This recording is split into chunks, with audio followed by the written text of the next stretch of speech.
एक बुढ़िया की कहानी। एक समय की बात है कि राजा भोज और माघ पंडित सैर करने गए। लौटते समय वह रास्ता भूल गए। तब दोनों विचार करने लगे, रास्ता भूल गए, अब किससे पूछें। तब माघ पंडित ने निवेदन किया, पास ही एक बुढ़िया गेहूं के खेत की रखवाली करती है, उससे पूछो। राजा भोज ने कहा, हाँ ठीक है, चलो। दोनों बुढ़िया के पास गए और कहा, राम राम। बुढ़िया बोली, भाई आओ, राम राम। तब बोले, यह रास्ता कहाँ जाएगा? बुढ़िया ने उत्तर दिया, यह रास्ता तो यहीं रहेगा, इसके ऊपर चलने वाले जाएंगे। भाई तुम कौन हो? बहन हम तो पथिक हैं, राजा भोज बोला। बुढ़िया बोली, पथिक तो दो हैं, एक तो सूरज दूसरा चंद्रमा।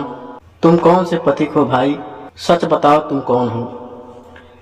बहन हम तो पहुने हैं, माघ पंडित बोला।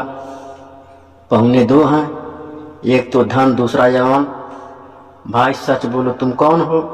भोज बोला, हम तो राजा हैं, राजा दो हैं, एक इंद्र दूसरा यमराज। तुम कौन से राजा हो? बुढ़िया बोली। बहन हम तो क्षमतावान हैं, माघ बोला। क्षमतावान दो हैं, एक पृथ्वी और दूसरी स्त्री। भाई तुम कौन हो? बुढ़िया बोली, हम तो साधु हैं, राजा भोज कहने लगा। साधु तो दो हैं, एक तो शनि और दूसरा संतोष। भाई तुम कौन हो? बुढ़िया बोली, बहन हम तो परदेसी हैं। दोनों बोले, परदेसी तो दो हैं, एक जीव और दूसरा पेड़ का पात। भाई तुम कौन हो? बुढ़िया बोली, हम तो गरीब हैं, माघ पंडित बोला। गरीब तो दो हैं, एक तो बकरी का जाया, बकरा और दूसरी लड़की।